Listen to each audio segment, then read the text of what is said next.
I'll poke you when you have to say aye. Okay. Good afternoon, and welcome to the Board of Health meeting of February 5th, 2024. Please note this meeting is being recorded and will be available shortly hereafter for scheduled and on-demand viewing on any smartphone or tablet device. If anyone else is recording this meeting, please notify the chairman.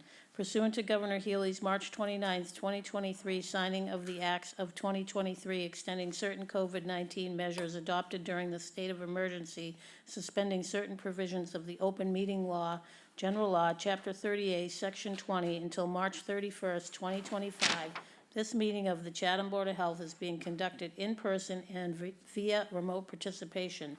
Every effort will be made to ensure that the public can adequately access the proceedings as provided for in this order. A reminder that persons who would like to listen to this meeting while in progress may do so by calling 508-945-4410 and the ID number 325-852-454 or join the meeting online via the Microsoft Teams link in the posted agenda.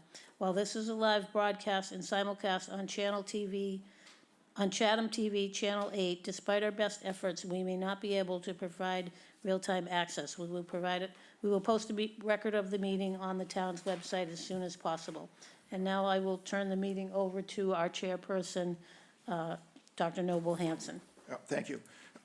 It shall be the policy of this board to conduct its meetings under the open meetings laws so as to encourage public participation whenever time permits and as part of agenda items discussions.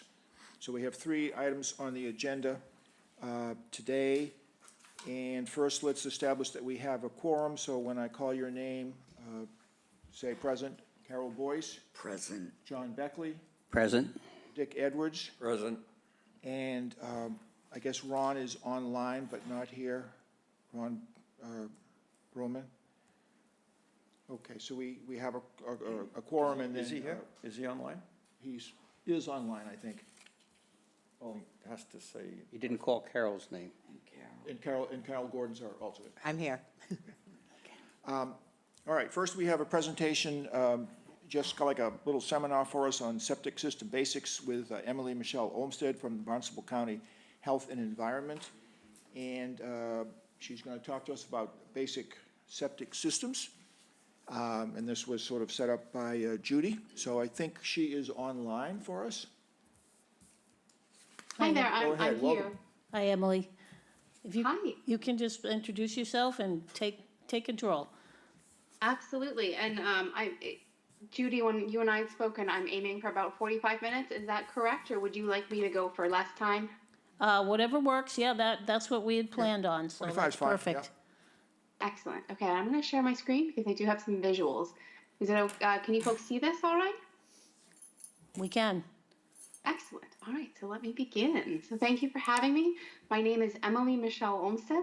I've worked with Barnstable County now for almost 9 years. So for those of you who are not familiar with Barnstable County, it's a regional government of Cape Cod, and we aim to provide services to the towns that they may not otherwise be able to staff or fund themselves. So for example, when I came on more than 9 years ago at this point, I was a beach sampler, and I think Chatham still participates in the beach sampling program. So it may be difficult for you, the town of Chatham, to take the time to hire someone just for the summer to go to all of your bathing beaches, collect the samples, and send them to a lab. And so Barnstable County fills that void by hiring the beach samplers, sending them to the beaches, and then they actually do the analysis of the bacteria. And so that's how I started. From there, I dabbled a little bit with wastewater, and then actually found a position with Barnstable County working for the Innovative Alternative Septic System Tracking Program, where I was essentially I was managing that program for, I think, approximately 4 years. And we are going to talk about this program a little bit more. But for those who are not familiar, this database houses all of the real-world innovative alternative septic systems that are on Cape Cod, which includes Chatham. And again, we provide services that towns otherwise might not be able to accomplish without us. I have moved away from the tracking program, and most of my work now is with the Massachusetts Alternative Septic System Test Center.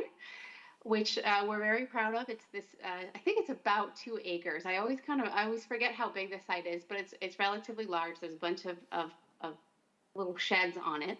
And we basically provide third-party testing data for innovative alternative septic systems. So I'll show you this little chart here. This is a very, very brief and simplified history of septic systems, where back in the 90s, we realized that nitrogen was a problem.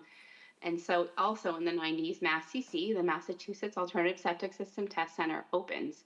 And so it opened because these manufacturers of technologies were making claims that their systems could do certain removals, and they may have provided data, but we needed a way to have a third party test that data and make sure, yes, you really are getting secondary treatment or removal of pathogens, removal of BOD and TSS, just to, be that unbiased opinion that yes, they really are working, or no, they're not.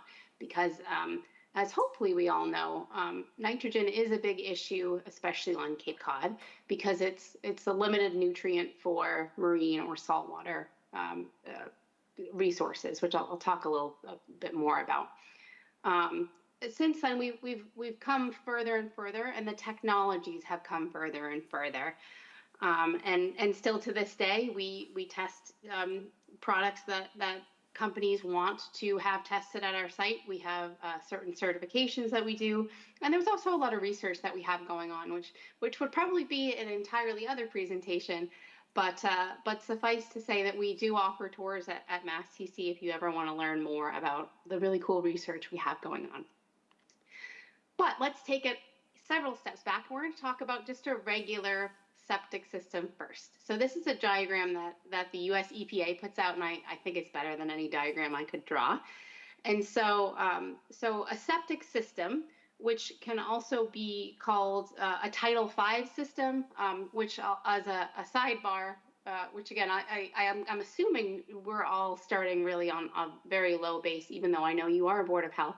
But Title V is the code that really regulates all of the septic systems in Massachusetts below 10,000 gallons per day. And so a lot of people will use a Title V system to be synonymous with your most basic septic system. So with a standard Title V, if you will, again, it's really just a septic tank. And so it may or may not have this wall in the middle. It may not have 2 compartments, but it could. It may just be 1 compartment. But the basic way a septic tank works is the heavy stuff sinks, the light stuff like fats, oils, and grease float, and then this liquid in the middle, which can also be the clarified effluent, goes out to your treatment or dispersal system, which can also be called the soil absorption system, the leach fields, the drain fields. It goes out to the dirt after. And so that's the basics of how a septic tank works. You have these risers. Here you may not necessarily need risers, which will help rise that without using the same word in the definition, which will give you better access to the covers of the tank, I should say, if you have to put more soil on top of your septic system, but they get you access to it. That's what the risers and the covers are for. The inlet is where what comes out of your house, where it goes in, and the outlet is where it goes on to the next spot, which is often a distribution box. You'll notice in this drawing the inlet is higher than the outlet, which is usually the case because it travels by gravity, so it goes from higher to lower. And septic tanks are designed so that the what's coming out of your house spends a certain amount of time in the tank, basically getting treated. Because there's a little bit of treatment in a septic tank, and when I say treatment, it means that the heavy stuff is going to settle. And again, so you'll see that separation. It's really just a physical separation of what's in your wastewater. And you have this natural bacteria that is living in here, and so they'll do a little bit as far as breaking stuff down. But you'll see when we talk about innovative alternative septic systems, or IA systems, which is what I work with, we can get a whole lot better treatment by changing this process up. So from your septic tank, which, if you look at a cutaway here, again, it often goes to a distribution box. Could go to a pump chamber if you have a pump involved, especially if you have to overcome some gravity. But from there, it goes out into your leach field. It's labeled as drain field here, but again, other names for it are soil absorption system, leach fields. Either way, it's going into the soil that's there, and the soil that's there naturally have these bacteria and other organisms that are going to break down what is remaining in your wastewater, and that's what's supposed to happen. And so, in the history of where we've gone with wastewater treatment in general is, back in the really olden days, it used to just be get the wastewater away from us so that it's not a nuisance, and we've come much further into, okay, well, where can we put it that it's not directly in a water body, into, even all the way up to today is what's the best way we can treat it so that it's not causing other harmful issues that are becoming more predominant on Cape Cod. This is just a very quick glance of an IA system, which again, the full name is Innovative Alternative, which we abbreviate to IA system. This is just one kind. They don't all look like this, and trust me, I'm going to jump more and talk more about IA systems. But the basic way you can think about IA systems is that they are designed to provide more treatment than a standard Title V or a standard tank and leach field. And so that often means that they are more complicated. They may be simpler in some aspects of it, but you can just see from this diagram, which again is just an example, you can see how many more components there are here. And so IA systems basically do that for the most part by kind of mimicking wastewater treatment plants in your backyard. So they can be very effective. We've done a whole lot of research with them, and I think they're pretty neat, and we're going to jump back to them in just a moment. So I was requested to talk about viruses and bacteria because they are naturally going to be present in your wastewater coming out of your house. And so the main place where we see the treatment for viruses and bacteria is in the soil. There's different soil particle sizes. We see varying amounts of removal.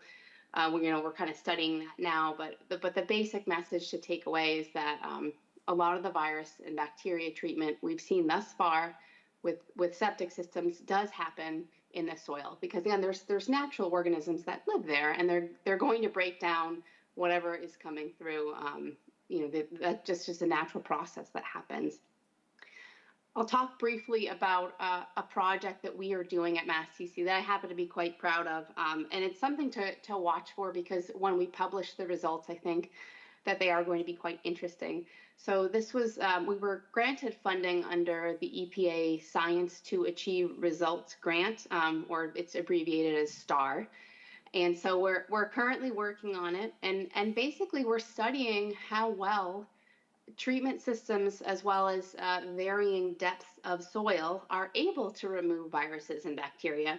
Because I'll say, in the time that I've been working with innovative alternative septic systems, there's not always been a whole lot of requirement to test for bacteria. That can depend on the site. There are some IA systems that incorporate usually some sort of disinfection, such as UV treatment or chlorination. But in general, from what I've observed in my time here, Cape Cod is very focused on nitrogen removal, as well as secondary treatment, which is biochemical oxygen demand and total suspended solids removal, and less so about bacteria. And viruses even less so. What's interesting about the virus project that we're doing and the study that we have going on is that the method for it is not, it's certainly not well established here from what I've seen. I had to go all the way to Ohio to learn about it, and we had to set up a laboratory for it. And so it's certainly been a challenge, and there's going to be some qualification we'll want to do, because we've learned that growing viruses has its own sort of challenges, which I'll talk very briefly about the method in just a moment. But at any rate, it is an ongoing study, and I encourage you to watch out for the results, because I think they'll be of interest to a number of boards of health. So one of the things, in addition to some proprietary and non-proprietary technologies that we're collecting the wastewater from and measuring how many viruses and bacteria remain, We also are doing it for different depths of soil. So as a brief reminder on the requirements of Title V, you need either 4 or 5 feet separation between the bottom of your soil absorption system and where groundwater is. And that's been established in Title V as a rule. It depends on what the perk rate is, depending on 4 or 5 feet, what you need. And so what we've been doing is that's how our project started even before we got EPA funding, is that we are testing, again, viruses in wastewater underneath the varying depths of soil. So we wanted to ask the question of, is 4 or 5 feet too much? Is that too strict, or is it not strict enough? Is it the appropriate amount? And so we're testing both systems that are fed by gravity as well as pressure distribution. So with a pump that is dispersed across the trench. So this is what they're covered now, but we took this while we were building it. And so you can see kind of in this graphic too, there's this is the trench that is here is lying across. If you were to stand over here and crouch down and look down, then you would see it from this side view here. And then from the top, this is the trench, and then here's the trench here. And so we built them, and we built them for varying depths. Again, 2, 3, 4, and 5 feet under gravity dispersal, and 2, 3, and 4 feet under pressure distribution. And those are probably going to be a separate set of findings that Mass DEP actually funded. And so we'll see what those results are soon, and those will also be put out. And I'll just talk briefly about how we actually do that. And so the way we do it is we collect wastewater from either the end of a proprietary treatment system or from those test cells, like I showed. They're in these lined systems, and so the water can't go anywhere except where we want it to. So we collect samples from them, and then we may need to filter it to concentrate it. And then essentially what we do is we grow certain types of bacteria that are resistant to a certain antibiotic. They're not harmful to humans. We don't want them, getting out of control and getting, putting antibiotic resistant bacteria on the loose. But we need to narrow down what colonies there are, and then we introduce, the wastewater sample to them, and then you can see on here, these are called plaques, and so this is an indication of where the virus has lysed open the bacteria, because as a very brief reminder about what viruses are, is that they're not considered to be living organisms, because they're kind of just a set of DNA or genetic material, I should say. They're not always DNA; they could be RNA. But what they need is they need a host. They need a host to replicate. And so the virus that we are looking for, in particular, it needs this bacteria, this antibiotic resistant bacteria. And so the number of plaques indicate, yes, the virus is here because it's lysing the bacteria. You could very cautiously think about it as they're eating the bacteria, even though that's not technically correct. But this shows you that if there are viruses in the wastewater, then they will form these plaques because they, again, in air quotes, eat the bacteria that we have purposefully grown here. Whereas you can see in this plate, there's nothing growing. There are no plaques at any rate. So the bacteria are happy because they're not being lysed by the virus. So in this one, there's no virus growing. I think I have, here we go. There's a couple of other plates that I can just carefully show you. Some of the plaques are very tiny. We do test 2 different types of viruses in this experiment that we're doing.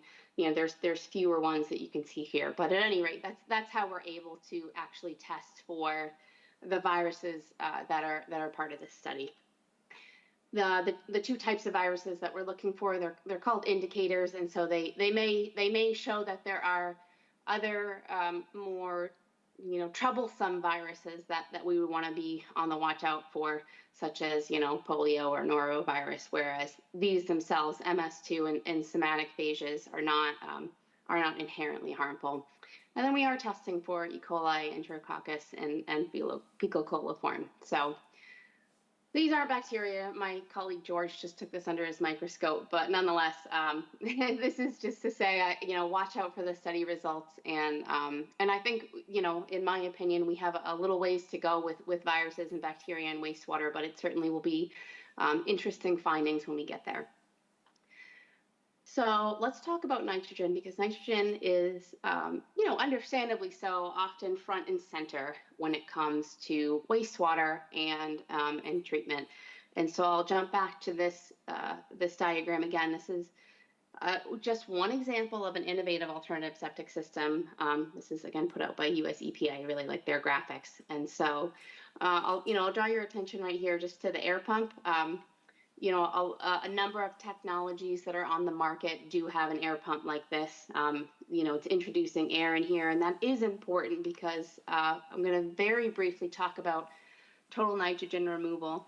And again, in my experience, a lot of folks will throw out the words nitrification and denitrification to mean the same thing, and that's not technically correct. So when you want to remove nitrogen, at least the way it's conventionally done, I won't talk about Animox, total nitrogen needs to happen in two steps. It needs to happen first with nitrification. You need to nitrify the wastewater.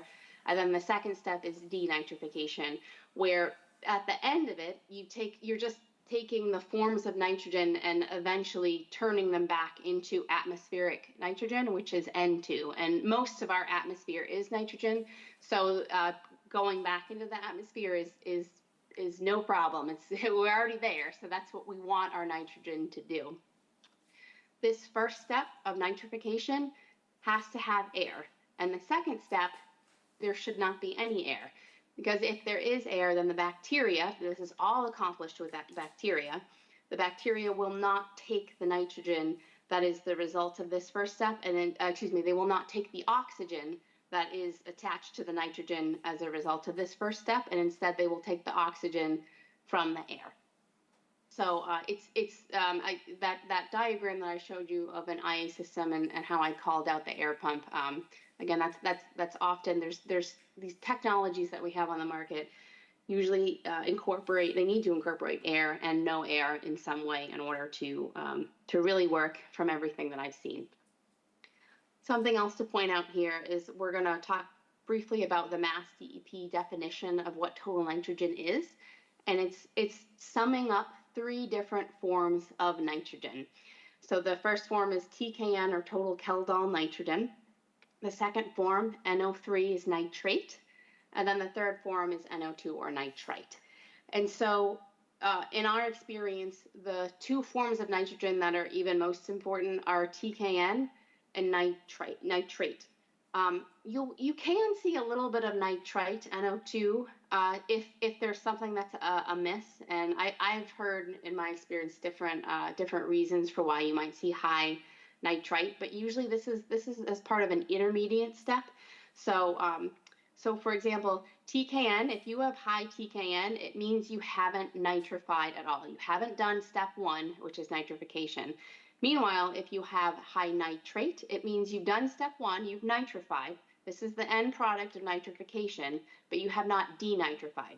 Because if you denitrified, you would have a very low TN. You would have very low amounts of all of these because all of the nitrogen will have gone back to the atmosphere, and it's a gas, and you don't get it in your wastewater sample.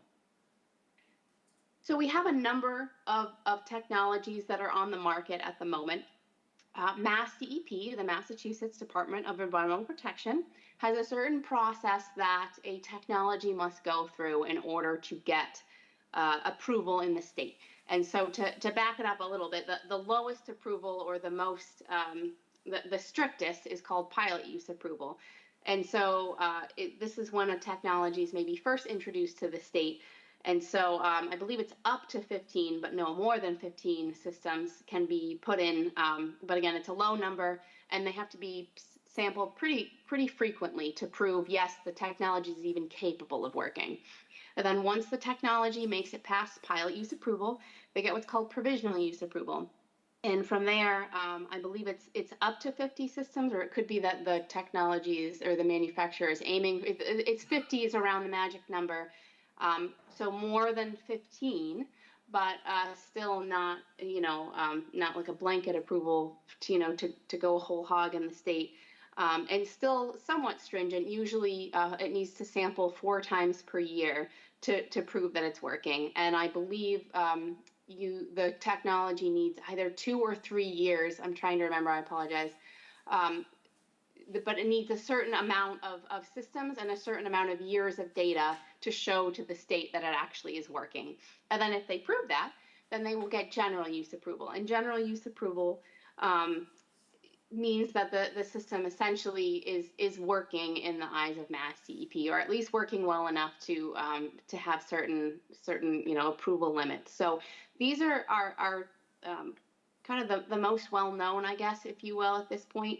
In the history of IA systems, at first they came in and they were trying to just do secondary treatment, which is not the focus of this presentation. But with secondary treatment, technologies are just trying to remove biochemical oxygen demand and total suspended solids. But since then, nitrogen has become even more and more prevalent. And so these technologies, the manufacturers have stepped up to produce models that are able to remove nitrogen. And so these are the systems that I know of. I'm just talking single family homes right now because that's the majority of what you have in Chatham and on most of the Cape, to be fair. And so these ones all have approval at either 19 or 25 milligrams per liter for total nitrogen. That's what their effluent is supposed to get if you take a sample coming out of the system, going into the debox even before it gets into the leach field. And again, general use is kind of the best approval you can get at this point. And I'll say too, I'll clarify that they can get either 19 or 25. It depends on how much flow, so how many bedrooms and what your lot size is, at least according to Mass DEP. And then there are a couple of systems that have provisional use approval for nitrogen removal.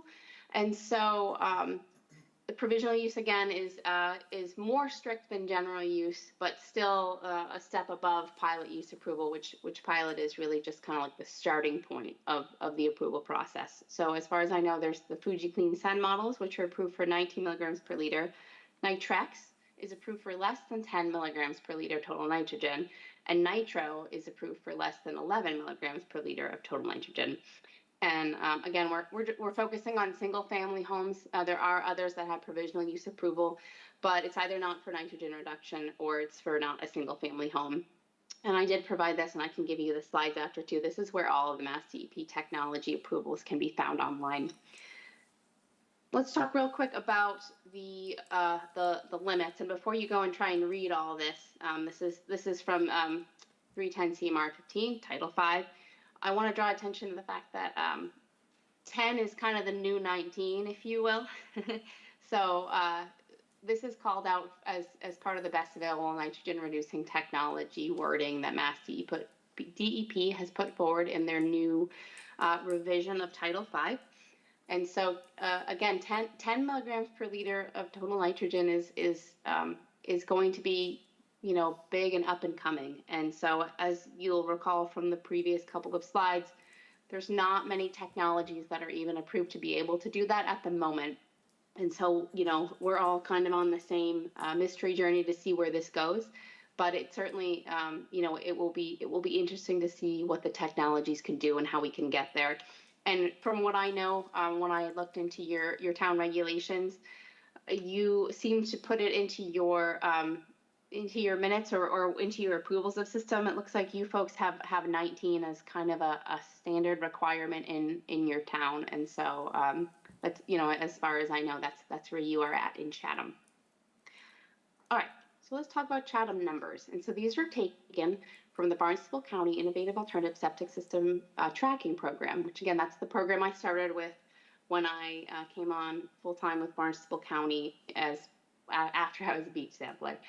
And so these are numbers of the real-world IA systems that exist for Chatham, according to our records. And so, again, I'll provide this after, but just to kind of give you a general idea. So most of your systems are approved for general use approval. You've got, a couple of the more experimental or starting out technologies, and indicative of most of the Cape, you have mostly single-family homes. absolutely makes sense. As far as the number of technologies that you have a lot of fast systems. Again, that's pretty typical from what I've seen on the Cape, followed up by looks like Singular, and then Septitech, and then a handful of others. And now I do want to show you some data. And so here's where it's going to get a little bit more exciting. So I want to talk to you briefly about medians versus average, because we in our department like to look at the median total nitrogen as an indicator of performance versus the average. Because if you can imagine it, you have, a number of IA systems here in Chatham. They're being sampled for total nitrogen, and so you're going to have a set of multiple data points of total nitrogen. So if you were to take the average, you're going to probably get a different number than the median. And so the reason we like the median is that it is more skew resistant, because it's not uncommon that with innovative alternative septic systems, you could get one or two bad numbers that don't necessarily reflect the true performance of the system, because IA systems are working to just make it the conditions for the bacteria that naturally do all the work as ideal as possible. But it's living things that are doing this nitrogen removal, and so they can be a bit unpredictable. And so another example is when a system first starts up, either it was just put in the ground or even a seasonal system, it might need a little bit of a lag because the bacteria could have died, and so they haven't established their colonies yet. And then once you start feeding them wastewater, then they've got their food in your wastewater, and then they start to grow like crazy and do their job. So we like to look at the medians, and I'll just very briefly, these are just some examples of how the median is different from the average. I won't spend too much time on this, but again, this is just to illustrate that the average and the median can be pretty different, and we like to look at the median, and you'll see the median on a lot of what I'm about to show you. We also like box whisker plots. So box whisker plots is a brief reminder I won't even guess what grade level math we're talking about here for box whisker plots. But I know for me, when I came on board, it had been years since I'd seen box whisker plots. But they represent a whole data set. So with the whiskers, the lower end will be the minimum, the upper end will be the maximum, and then 50% of the data in a data set falls within the box, and then the line in the middle is the median. So you're going to see some box whisker plots. And then, of course, this is the metadata, because I think it's really important that you understand what was done to this data. So first of all, as far as dates go, I just looked at the last approximately 5 years of data. You could go back further than that for sure, but just for this example, I just took the last 5 years because it's the most recent. So it is the operators and their staff who submit it to our database. We don't check it for errors. It's possible that there's false data that's been reported. I would hope that wouldn't be the case, but it's technically possible. We're looking. I'm just going to show you single family homes at this time. You do have some larger systems, but you expect those to behave differently. And since most of the systems in Chatham are single family homes, that's probably going to be of most interest to you. If there was either a blank value or a did not sample for either both or both TKN or nitrate, I excluded those. And again, as a reminder, if you think back, well, actually I have it right here. To truly get an indicative result for total nitrogen, you really need to know what the TKN is, and you really need to know what the nitrate is, because this tells you if you did step 1.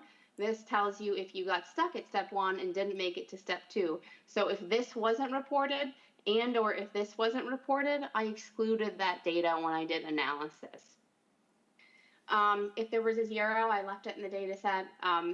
Samples that were reported as BRL, which is below readable limits, I wanted to put a numerical stand-in for those. So I took that half of the reportable limit used at the Barnstable County Water Quality Laboratory, who's also part of our Barnstable County. And then lastly, second to lastly, I summed total nitrogen separately from the reported total nitrogen, and then took whichever one was bigger as kind of a conservative estimate. And then true lastly is, in order to get a median, a middle number, you need at least 3 data sets. So any system that had fewer than 3 total nitrogen values was not counted. And there's a couple of slides because my colleague George Hoyfelter was actually he's great with numbers and he likes to look at IE systems too. So he did a couple of analyses with systems with at least 5 total nitrogen values, but those are pretty clearly well marked. And then just remember these qualifications on the following slides. So this is a general picture of the systems in Chatham, and it's a little bit hard to take this in, but I'll just kind of remind you. Oops, here we go. So for example, and this black horizontal line down here means 19 milligrams per liter. That's the 19 milligrams per liter line. And so you see, let's take this little system down here. Oops, it won't let me do a pointer and zoom in. You take this little system here and see the box is relatively small and the whiskers are relatively small. So that means we're looking at a system that's performing pretty consistently. Whereas we'll take this one here. This one's performing pretty consistently, but again, you get this one value that's up here, or at least you get a maximum value that's up here. But again, 50% of the data fall into this box. So this system is probably doing pretty well and just had a little bit of a burp or a hiccup, or maybe there was a summer wedding or something here. And so I'll provide these graphs with you to you afterwards, all the slides. Oops. Oh man, I apologize, folks. Give me just one moment. Oh no.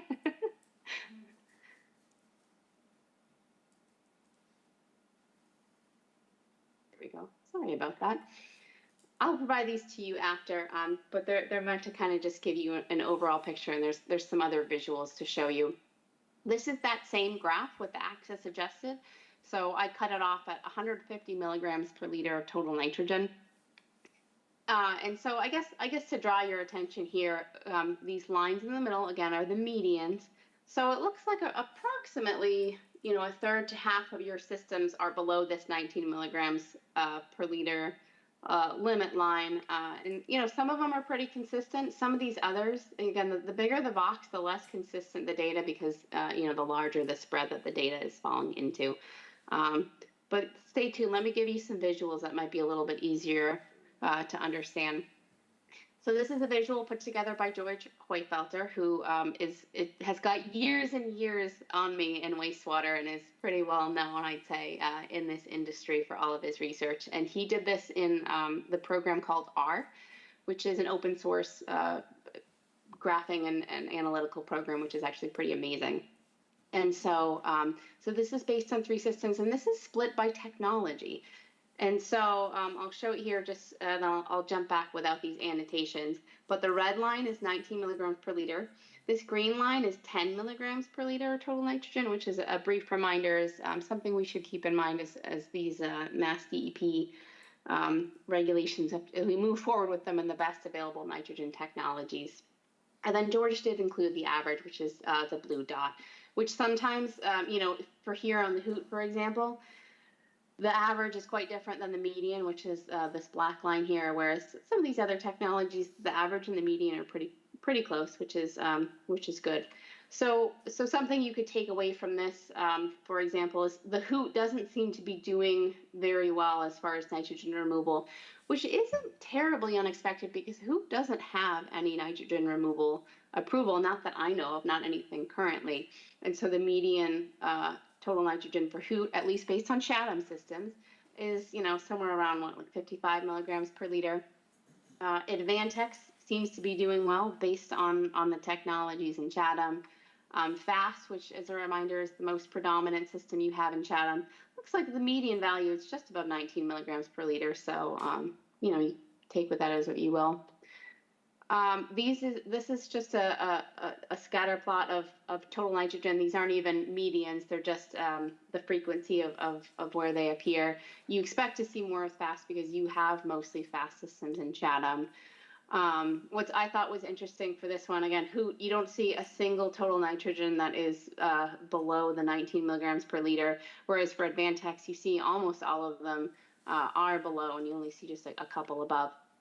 And the rest, have a certain amount of spread. BioClear, you see most of them below. some of them above. This is so this is a sample size greater than 5. I'll show you these annotations, and we have the sites here, but I wanted to hide them just for anonymity here for this public meeting. But I can provide it to you after if you want, or you can share it if that's what you want to do. George put this together. So again, so sample size greater than 5, and you can actually see, here it says n equals 8, n equals 6. That tells you how many samples there actually were. But this is split by technology. So it's a similar graphic to what I showed you before, except a tighter sample size, so more than 5 as opposed to more than 3. And it's split by technology, so they're split by color. So it may be of interest to you to see which technologies are working better in your town as opposed to others.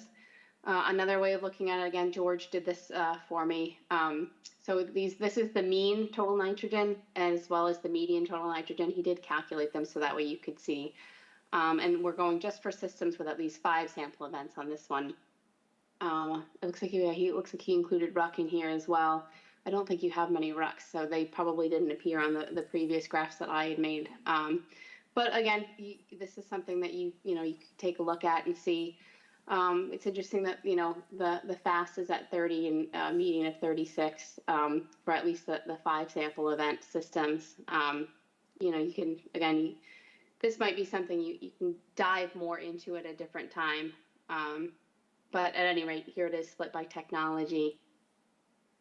This is something I had put together. Again, a brief summary of how your systems are doing.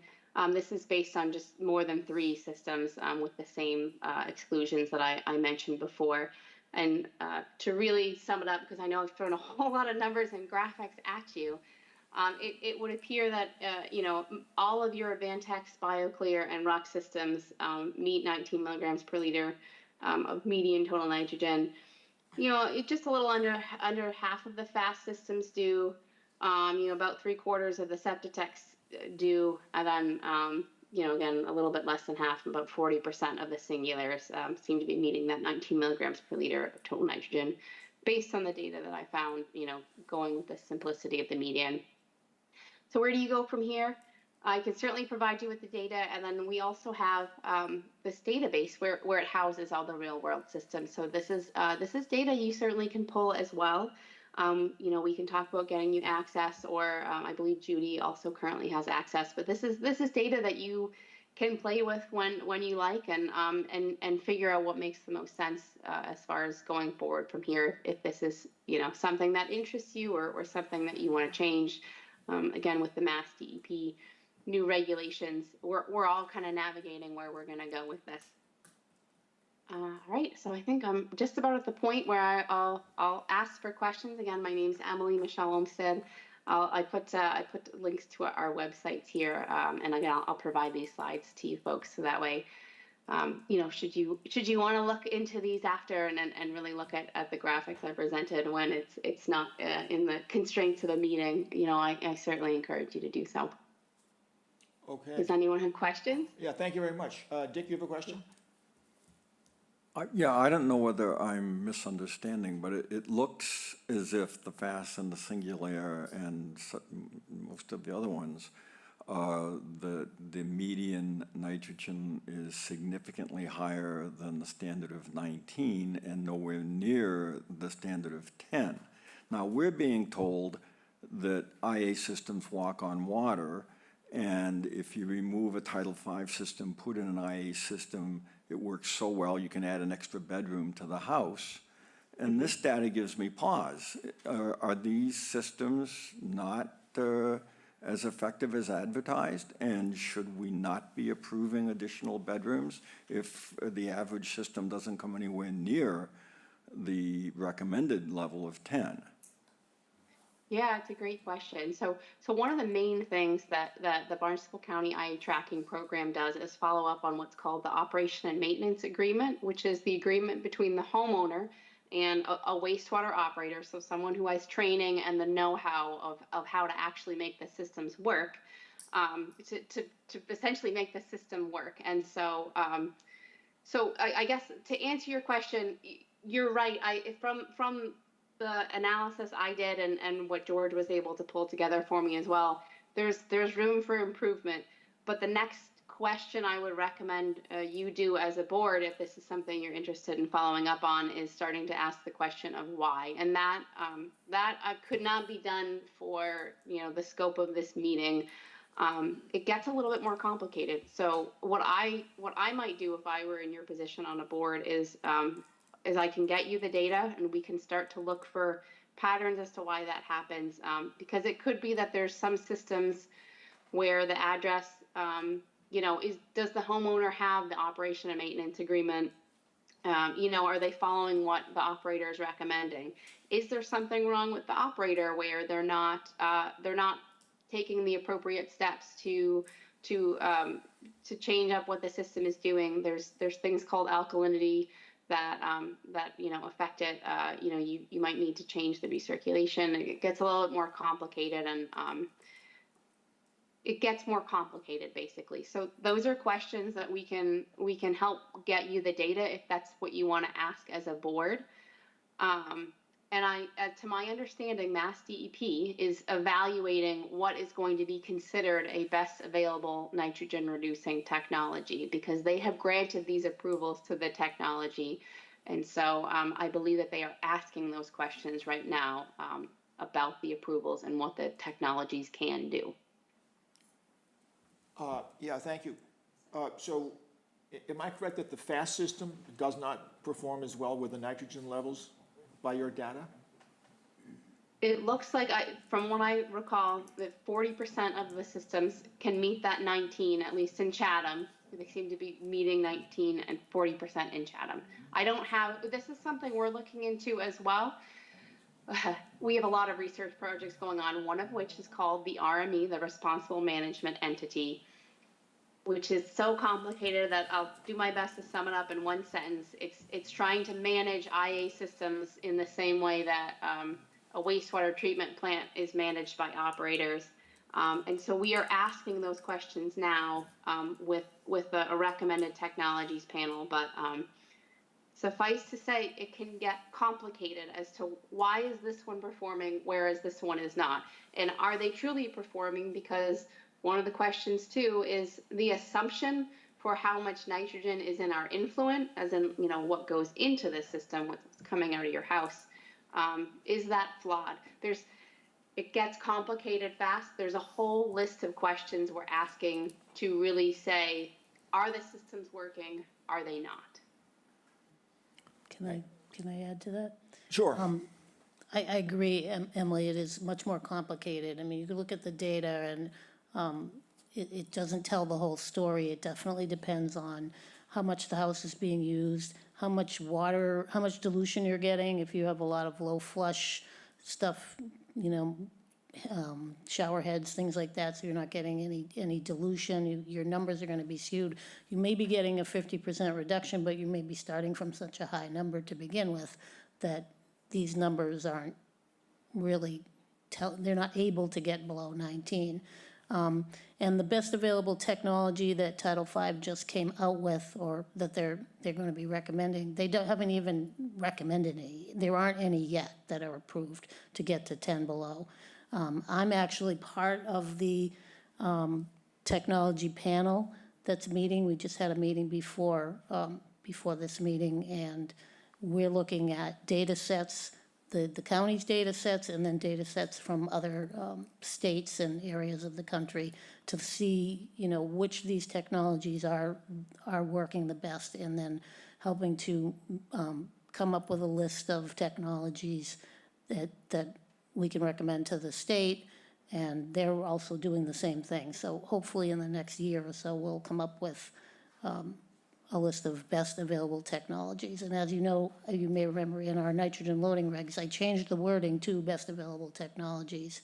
And if that means FAST isn't gonna be part of that list anymore, then we won't be approving them.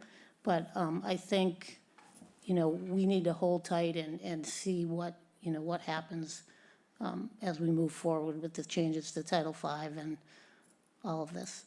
And the RME is a really responsible management entity is a great program. We're not part of that. It's just piloted now. It's like having it's a program where an outside agency, just like a water department, takes over the operation of your septic system.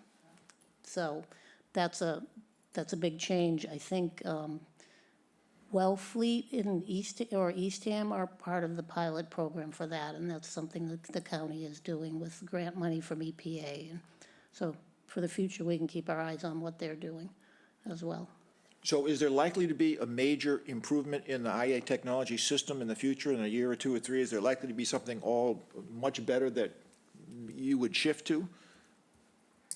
My guess is yes, because that's where the market's going. You know, the manufacturers, I'm sure, can read the writing on the wall. If 10 is the new 19, they're going to figure out how to get there and how to get better. That's my guess. Right. I can't see how they wouldn't. Is the FAST system less costly to install? I You may don't not actually know. know much about cost. Excuse me. I'm pretty Okay. removed from that. And then Honestly, I have one last real simple question. What happens Yeah. when the power goes out? Yeah, great question. So, well, We have hopefully- those here, you know, in Chatham. Yes, yeah, I think we have them, you know, over, I don't think anyone has spared many power outages.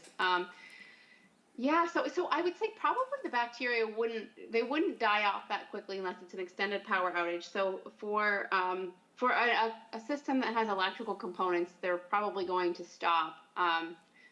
Sometimes systems will have alarms if the power goes off, which can unfortunately be a nuisance to the homeowner. But that's usually that's part of the reason why you have an O&M contract, so that if you have concerns in your homeowner with an IA system, then you call your operator, and then there's someone who's supposed to be qualified to come out and say, oh yeah, you know, this is happening and this needs to be adjusted, because that's what wastewater operators do, is they're supposed to be able to look at the system and say, okay, this needs a little bit of a tweak, and this, you know, needs to be adjusted a little bit, and then we'll get functioning again. You know, it's complicated. You're getting these bacteria to live and grow, and they really do all the work. It's not just, you know, a bunch of filters and a physical process. There are living things involved that you want to make happy. When the power goes out, with many of these systems, if they don't have a pump in them, then they just kind of revert to a basic septic system. It's a gravity flow. So you're not putting anybody at danger, but you're not getting those extra steps of denitrification in the last step, or the second and third step. You still are getting bacterial removal and hopefully some virus removal, which your study is looking into, of a traditional septic system, but you're probably not gonna get the nitrogen levels as low as you want them. But once they start back up again, you get that air flowing in there, and then the recycle back Should for function. the you know, Okay. denitrification. Do we know how reliably and how quickly the seasonally operated homes in Chatham that have AI come back up to full performance once the summer starts? Yeah, Emily, I mean, you might know the answer to that better. So I don't have any studies where we've asked the question before about seasonality. What's tough is that it's been hard to track. It's hard to know who really is seasonal. You can kind of guess for some of them. So I don't think we've ever been able to truly research the effect of seasonal use and what sort of a delay it has. But I guess, to quote George, if they're seasonal, then they're not being used for, you know, 3/4, half of a year. So you already get the nitrogen removal there. Because the majority of the rental homes here probably are seasonal, right? Oh, not mean, rental, privately owned homes. Many of the privately owned homes are, but I think you don't really know what's completely seasonal, because sometimes people, you know, they come and go over the Yeah. winter, and. True. But with less use, you have less nitrogen, because, you know, if you're only using it for 6 months, and the other 6 months, it's just sitting there, so. But I mean, there's no established protocol that when families come in May for the year, that they'll, here, dump this container of bacteriological seed and flush it in to kind of activate and I start don't off. think there is. I mean, the operator would have to recommend that if he saw that it wasn't coming back quickly enough. But we Okay. do recommend that they don't do their effluent testing until a little bit further into the season. Okay. And then All further, right. in the Just a fall. curiosity question. No, but it's a good question, and it's talked about and asked a lot, so there is a concern about that. Okay, great. Other questions from the board or someone from the audience? Okay, well, thank you very much. That's great. That gives us something to think about, and I think we sort of got a little different perspective on the IA technology than we had before. It's much more, one of my takeaways is this much more complicated than Yes. when you get into the chemistry and the biological and the variables and even the different flows coming in and how many people are in the home and, all those, Right. all those are variables that make it very hard to draw reliable conclusions. Yeah, I'd agree. I know it's almost like asking the question of, do I have a good child? Do I have a performing septic system? It's difficult to answer that question. Okay, well, thank you very much. That was Thank you. very good for us. Very good. Thanks, Emily. Thank you. Appreciate it. Okay, so next on the agenda, continued discussion of the pesticide reduction petition warrant article. And we've got a couple things since the last meeting. And just to focus it, what we're being asked is whether, as a board, we recommend placing this specific, as written, pesticide reduction petition on this spring's town meeting as a warrant article where it would be voted into as a bylaw. That's what we're being asked, yes or no, do we recommend that? Now, since the last visit, discussion, Judy has been in contact, follow-up to an issue that she raised last time about the Cape Cod Mosquito Control Program with their spraying of mosquitoes for, disease control, basically. And Gabrielle Sokolsky is the superintendent of that, and she has written back an answer to how this bylaw would affect what the Cape Cod Mosquito Control Program does. And I'll just read it into the record quickly here. And she says, this is the Cape Cod Mosquito Control Program, and this is for disease. As written, this home rule petition bylaw would prevent our agency from effectively controlling mosquito populations. The larvicides applied by our organization are used as part of an established integrated pest management plan implemented by our agency to proactively manage mosquito populations to reduce the risk for transmission of mosquito-borne disease. Management of mosquito populations would not be possible without the use of these products. Due to the important and timely nature of vector control, there are exemptions under certain Massachusetts laws for activities conducted by mosquito control projects in districts under MGL 252 or other state law. I ask that you consider adding a similar exemption for these activities to this home rule petition, which basically means that this petition as written doesn't provide for them to do what they do. It could be written in with a revision later on. But I think that's important, and to me, that's an example of, this is a complicated thing, there's a lot to know. I don't know everything that's in it, but unintended consequences are always one of the things that I would worry about when we pass something like this. Now, Judy has had a discussion with the town staff, and she can tell us who she spoke to and how that discussion went and what their conclusion was. So my discussion was with some town staff. I brought it to them with my concern that although I agree in concept of this overall, this was written for Orleans, and there may be issues that we have in Chatham that are different. I was also concerned about the mosquito control. I was concerned about, other businesses like golf courses, cranberry bogs, although cranberry bogs probably covered by the farming exemption. But the people I spoke with at the town, Greg Berman is the Director of Natural Resources, Jill Goldsmith, Terry Whalen, who is in charge of special projects in town, and Rob Faley, who's our DPW Director. They also kind of have some concerns about how it's written and how it will have potential consequences to not just town properties, but other properties in town. There are concerns around enforcement, the availability of purchasing the products, and also suggested that perhaps an approval for licensed applicator usage only may be discussed. The general consensus of our town staff was that this needs more review and thought before moving to town meeting. Just that it needs to be made more friendly for Chatham.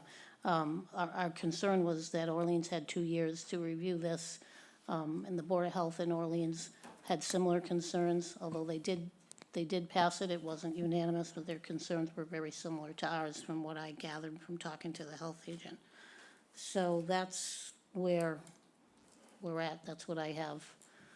Okay, and I would point out there's the aspect of whether you support trying to reasonably restrict, the unsafe use of pesticides and herbicides, which probably all of us agree with that. But what we're asked, that's one aspect. But the other aspect is we have to approve this specific written bylaw with what's in it or not in it, and recommend that. And that's a different question for us to answer, and that's the simple question we need to answer. But I'll open it up to the board for other questions or comments. Yeah, I've done quite a bit of reading about this topic over the last week. I've been on the EPA website, reading about how they approve and test products and how they choose which ones. And they don't approve everything, and they do disapprove things like chlordane and DDT, and things have been decided. So they do disapprove products. And the things I've come away with are, number one, there are hundreds of products, all different chemical formulations, all different mechanisms of action, all different half-lives. We're not dealing with PFAS here, which is a product that is a forever chemical that never breaks down. Many of these chemicals have a half-life of 5 to 7 days, which means that in 6 half-lives, 30 to 40 days, less than 1% of the product remains, and in 12 half-lives, it's undetectable. There are other products that have long half-lives that are more of a problem. But this proposal lumps everything together. Anything that ends in CIDE is put in a bucket, said to be horrible, and the homeowners should be prevented from using that, meaning I couldn't go in my backyard with an 8-ounce bottle of poison ivy killer and spray it on poison ivy, because I'd be violating this and I'd be subject to a $100 fine.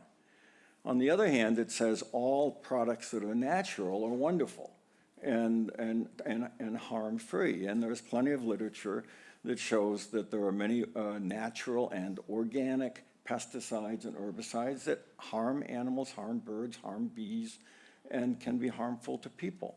So, the first 5 or 6 paragraphs of this are just not, scientifically accurate. And so I think it would make a lot more sense to figure out which ones are truly a problem and maybe figure out some way to ban them, rather than lumping everything together that says CIDE and saying these need to be banned. Second problem, as you alluded to, is it's unenforceable. The federal law requires that these products be sold, and if you have the federal right to use them. We're saying, well, we can get around that by saying poison ivy killer, you can buy it and you can spray it on your body and you can use it inside your house, but you can't use it in the yard. So therefore, if we let you put it on your skin or use it in the house, we're not banning it. I doubt very much that that would pass muster in a court of law, that the town of Chatham is not banning poison ivy killer by saying you have to use it on your body or use it in the house. You know, it's kind of foolish to even say that. And then, beyond that, how are you going to enforce it? Are we going to go back to a 1938 Germany kind of thing and tell neighbors that if they see their neighbor with a bottle of something spraying it on their garden, they should call the police, and the police come over and check and see if you have herbicide in your garage? You know, you can't, it's unenforceable. So it's kind of a feel-good proposal, you know, but I would certainly not recommending we pass it as it stands, you know, for those reasons, and come up with something that makes more sense. Like maybe saying that these products should only be used according to the package instructions. So you can't put a pesticide on your flower garden when the bees are pollinating. You can't use these products within prior to a heavy rainstorm where there may be runoff. You can't put 20 pounds of fertilizer on your lawn when the bag calls for 5 pounds in order to try to get a greener lawn. If you follow the instructions that the EPA has required on these products, it would make sense, and even though that would still be hard to enforce, at least if you had an educational program and got people to do that, that would be helpful.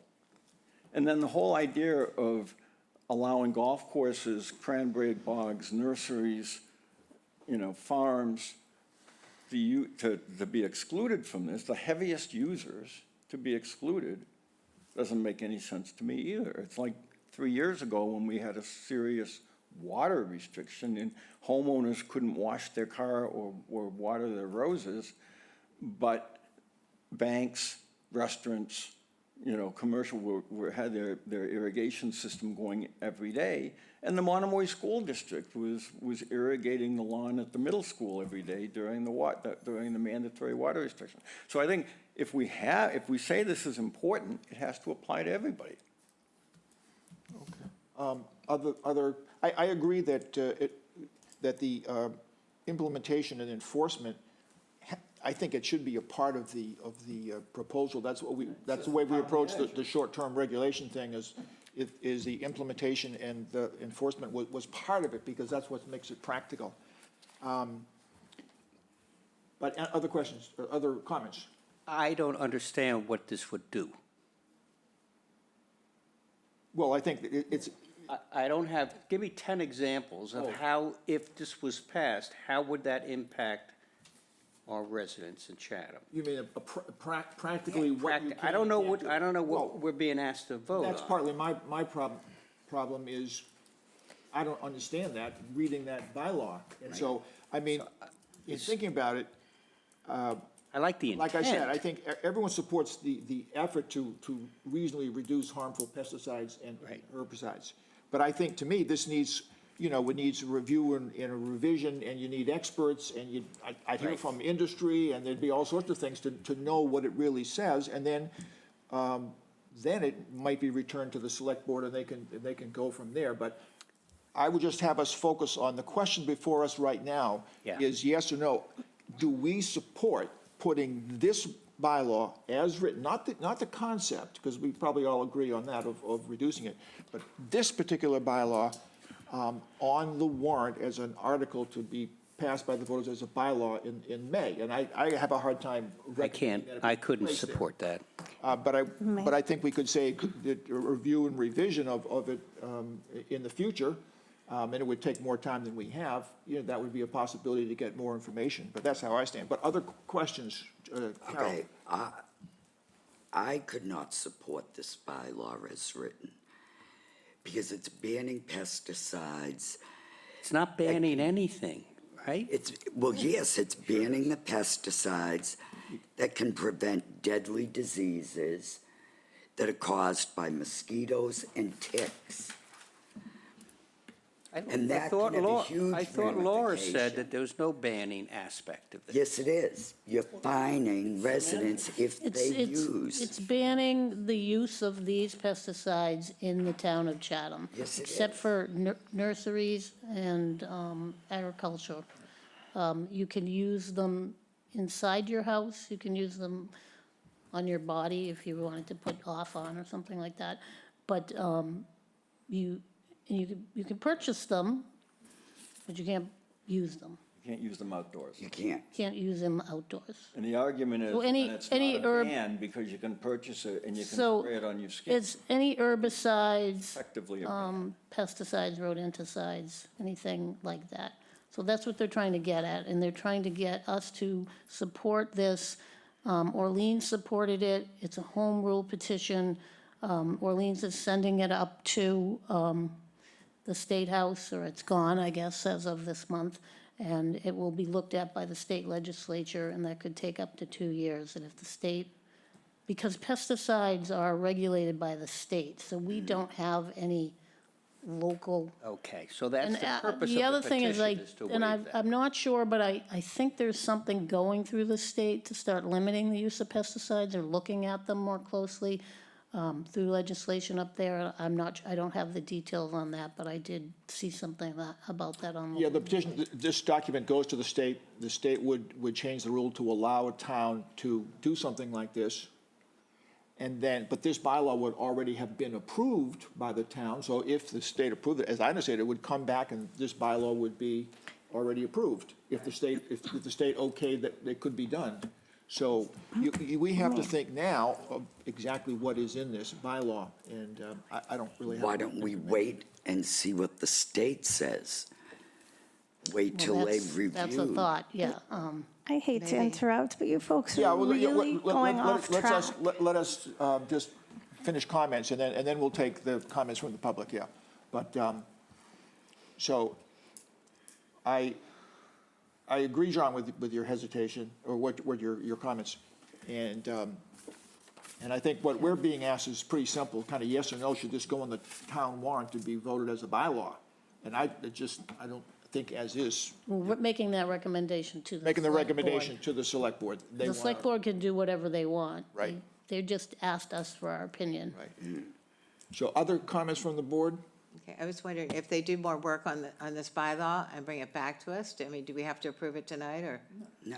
So maybe there's more information, and Yeah, I maybe mean, you they'll could, rework it and then bring it back for our approval? that would be up to the select board. They could go about reviewing and revising it however they want it and bring it back. And then it wouldn't be for this town meeting, it'd be a future thing, a later I was date. thinking the group that wrote the original bylaw would do some more work on it and then bring that See, back. this bylaw was written by a member of the select board in Orleans. Okay. So it wasn't tailored to Chatham. And so we would have to create our own version of this. That's what I believe it would be. But I don't think there's time to revise and review it and then have it ready for this year's town meeting. There's not enough time to do that. This is like Orleans spent, I think, a number of years on it. That's incorrect. But, okay, so It's not incorrect. I talked to them. It took them 2 years. Laura's already taken the mic, so go ahead. I'm Laura Kelly. I just wanted a chance to clarify a few things. I see you folks, going back and forth about, and there are some simple, clear answers to these questions in hopes to just get us back on track again. So for starters, this was crafted in the summer of 2023. It went 4 months to the town to vote. So it took 4 months or so to educate the citizens which way to vote. So just on the timing thing on that. Prior to that was the fertilizer. So that's why you think a couple of years, because it was a couple different home rule petitions. So that's just to clarify that one. There is a waiver for anybody that wants to use mosquito control. Of course, the Cape Cod mosquito control is a necessary part of our existence here on Cape Cod. We are not trying to take jobs away from anybody. We are trying to curtail said homeowners that do not abide by the law, which is what is written on the actual product itself. That's all we're trying to do here, is lessen our impact. You saw the great presentation before us saying that's all about dose, right? It's an impact on our environment, and we are trying to change the dose here of pesticide use. That's it. Where we cannot ban, it's illegal. We don't say the word ban. We are reducing the amount of use of product. Products can still be sold. We're not saying take them off the shelves, okay? So just to clarify things, we need to just be a little bit more gentle with ourselves. This is a baby step, not a we're changing anything. What we're doing is we're allowing this question to go to the citizens to vote. That's it. I think it is only fair for that to occur, for a board to not allow the citizens to vote on something because 5 or 10 or 15 people say so, I believe is a completely unfair situation. This is about protecting our environment because reversing damaging landscape maintenance trends is what we're trying to do. Right now, people have a right to not be involuntarily exposed to dangerous pesticides. Science has proven harm on an environmental level and a human level. There are many studies out there. So why do certain people have a right to pollute other people's land or town-owned land? Right? There are lists of pesticides with products and chemicals that people commonly use that is making people exposed to them unknowingly. Quite like what happened with PAFSs, so too should potentially this. We're just trying to not let it affect our pockets, right? This costs the town nothing, and it costs the taxpayers nothing. This is a voluntary, we need to start doing this before it actually becomes a problem, because then it will cost us something. We know pesticides are made to kill. They're doing that at an exorbitant rate we don't understand. This is only a good thing. There are alternatives. There are businesses, there are landscape companies, there are garden centers that have solutions for problems. We need to just ask them. It's already there. It's a really simple place to go. Just ask.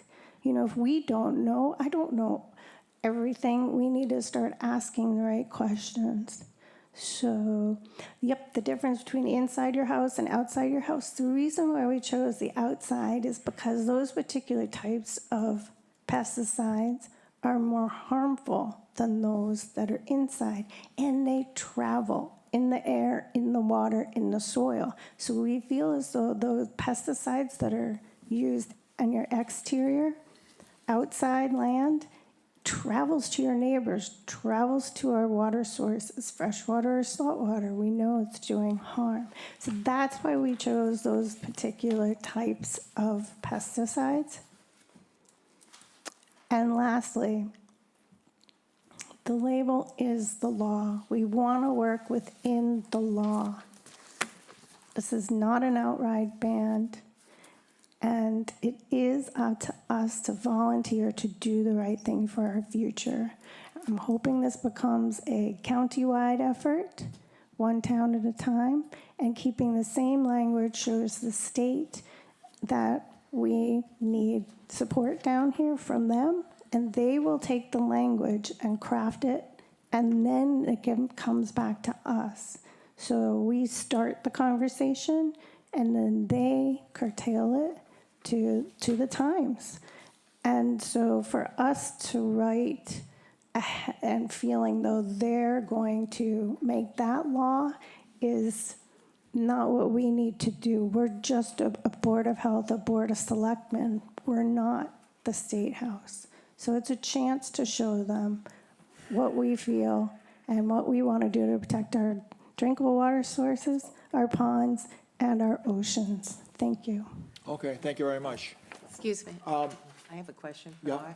Okay, I'd like some clarification, please. I just on a couple things. One was, you mentioned that you could get a waiver. So if people can get a waiver, what's the purpose of the petition? Because people will just get waivers. And that goes to a body, so in this actual petition, it is written that your town manager receives the waivers and makes a decision with the Board of Selectmen to decide if the Cape Cod Mosquito Company come in and take care of XYZ land, at what time, what amount, and all the details that are needed to know. It's in the waiver, it's in your So it's not a packet. personal waiver? It's a town waiver? Absolutely can be, For absolutely. homeowner waiver? Any waiver is for any person and any situation at any time. The town, what it does is it allows the town to realize what's going on in their own town. Right now, it's a free-for-all. Anybody can apply anything at any rate, at any time, mixed with anything. And this is showing the town's government what's going on. So I see it as the beginning of a first step of understanding more. Why is our water not as safe as it should be?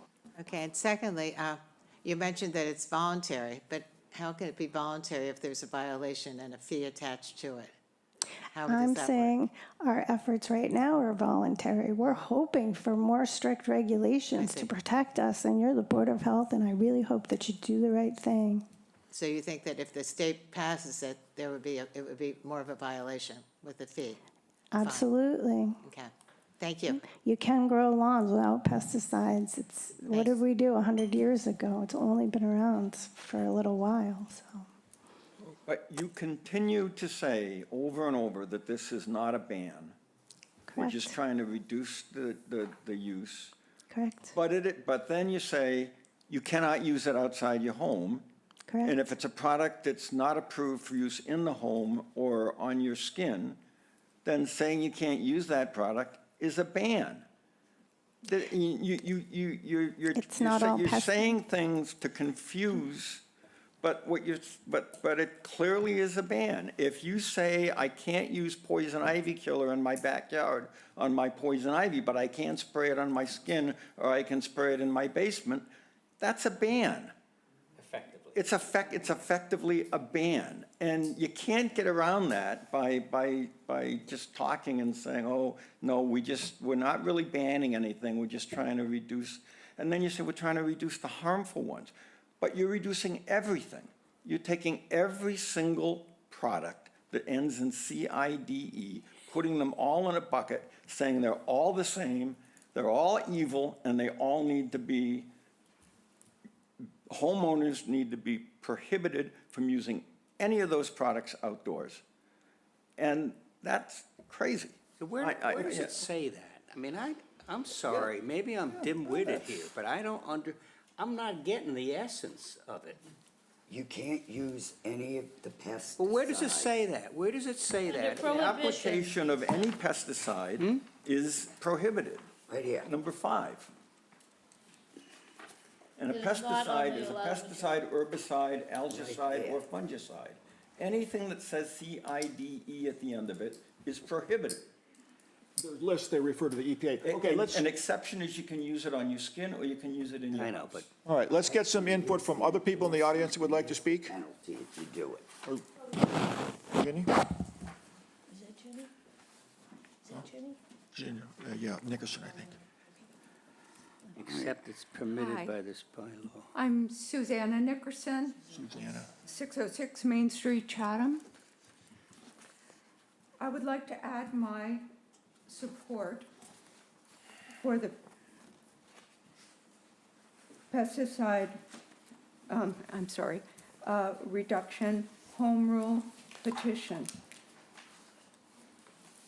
I would urge the board to get this important health matter to the town voters. The Association to Preserve Cape Cod and every environmental group on Cape Cod. Speak strongly about our need to stop using pesticides. This will help to preserve our sole source aquifer and our drinking water. Thank you. Okay, thank you. Thank you. Other people from the audience? Yeah, go ahead.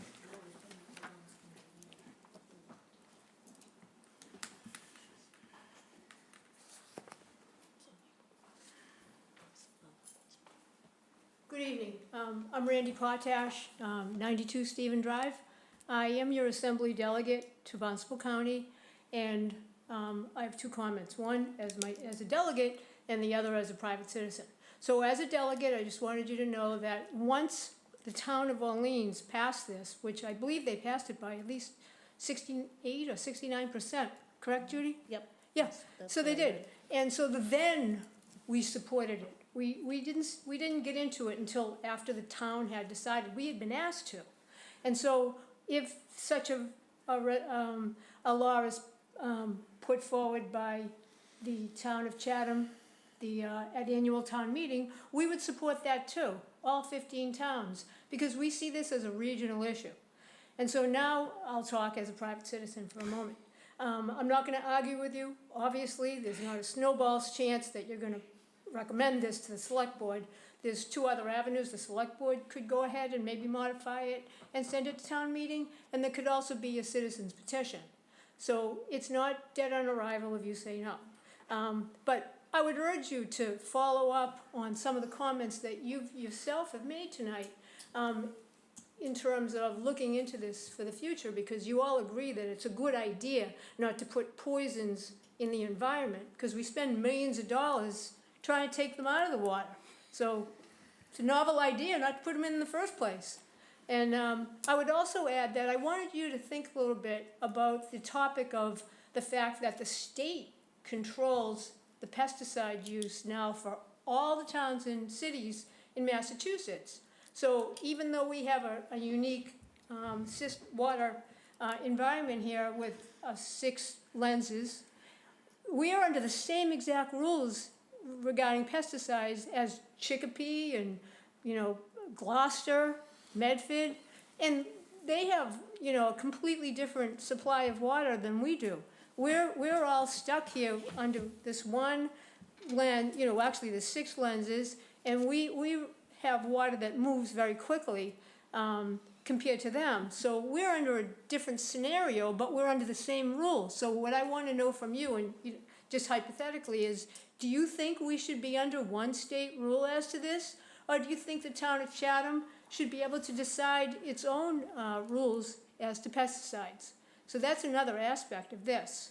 So I think before you say no, you should think about that aspect and say, maybe we want to say yes to part of this. Maybe you want to say, we should be able to control the pesticides here in town. And we shouldn't be under the same rule as Chelsea, because they have a different situation with their water and their density. So I just want to leave you on that note. And if you had any questions for me in terms of the county, I'm happy to answer. Okay, thank you. Questions? Yeah, but you're right, the ultimate decision will be the select board. They're asking for a recommendation from us, but it goes back to them, and they'll decide whether it goes on the Yeah, warrant. and you're an arm of the government. I would say that you should be one of the smartest arms of the government. And so a smart government foresees issues before they're catastrophes. And you know that pesticides are lethal to more than what they're applied to. And you know better. And so I think you should think about this before you just say no. Okay, thank you. Other people from the audience? And then we can go online. There's, Judy has Well, we can some letters as well. Do you want, You can summarize, or you'll read a couple for, Okay. but And they'll then we be have one posted, hand up online. the letters will be posted somewhere Some of them available already are. We had a few. to the public? The ones that, yeah. Let's see, this one is from Ginny Nickerson. Charity.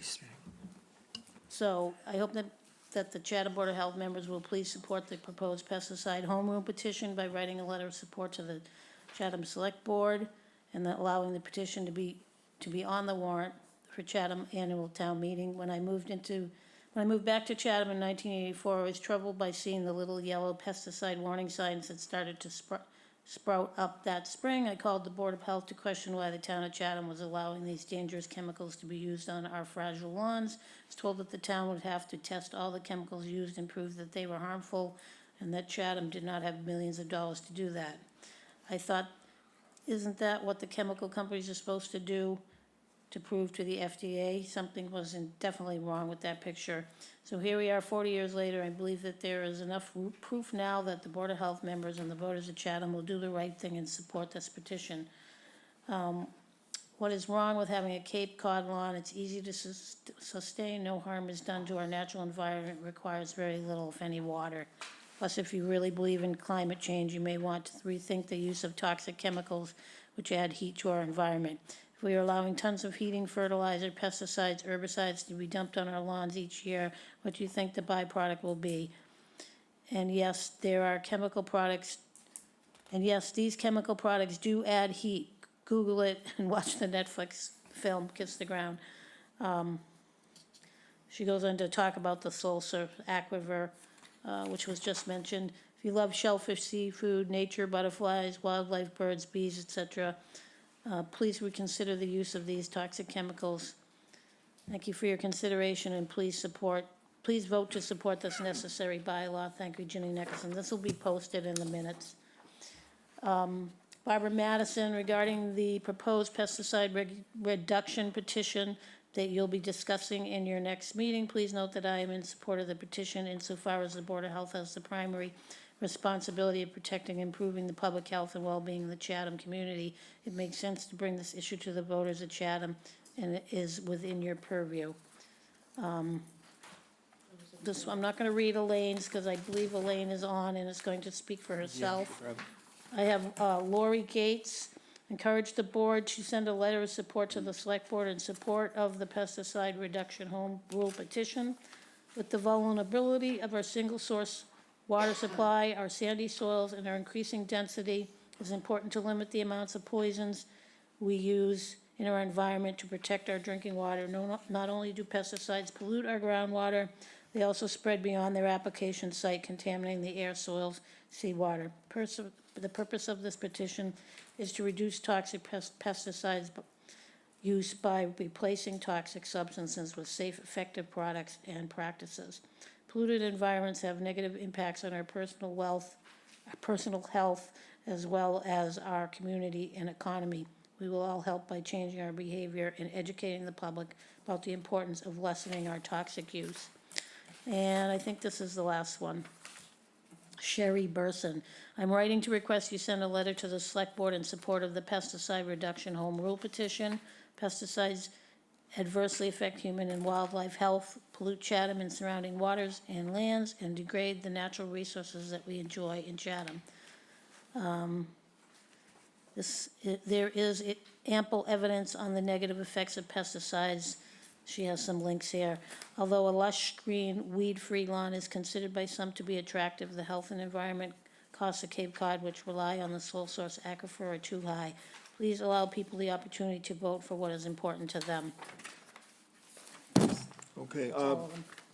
good. Are there some online Yeah. comments? Yeah.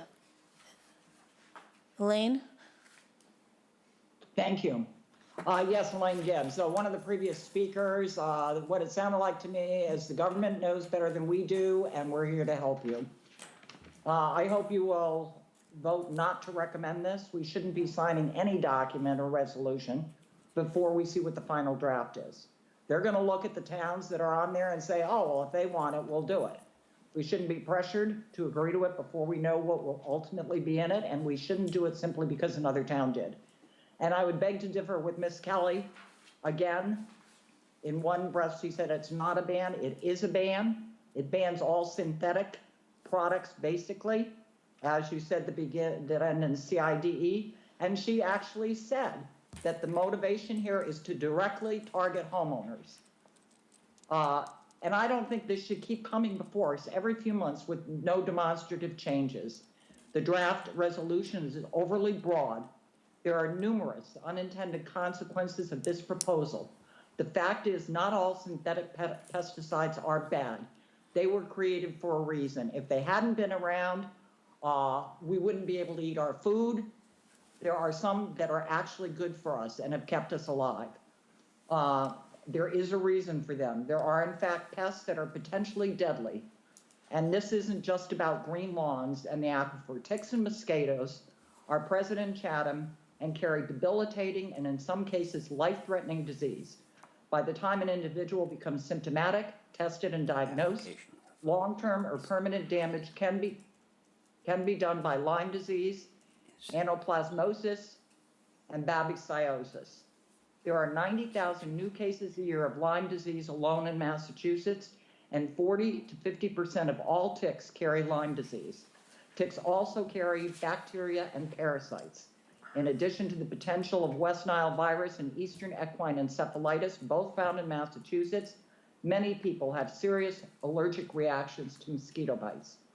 It shouldn't be necessary to cover ourselves in sprays and oils that are organic every time we go out into our yards to work. The response by the presenter last week when I said that, she said the solution was to cover ourselves in peppermint oil. And that gives a false sense of prevention. For every one peppermint recommendation, there are countless studies that have found that using peppermint oil to smother ticks can in fact irritate the tick, causing them to salivate and regurgitate into the skin, causing illness. These oils can also cause rashes and dermatitis on humans. The proposal relative to rodents only allows deterrence once inside our homes. Mice and rats hide in walls and ceilings. They chew electrical wires, which can lead to electrical fires, and they carry bacteria and viral disease. Hantavirus is spread from wild rodents, particularly mice and rats, to people. The virus, which is found in their urine, saliva, and feces, can be easily released in the air in confined spaces when disturbed by rodents or human activities, such as sweeping and vacuuming. And that is what they're telling us we can do.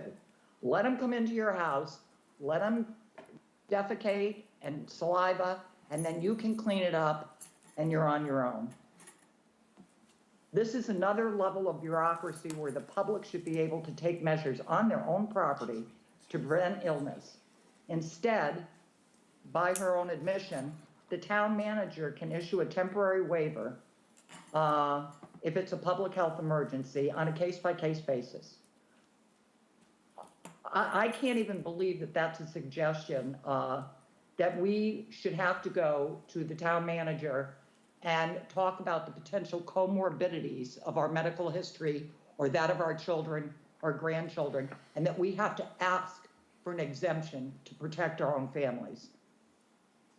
It is, it's unbelievable that we have been put in this position.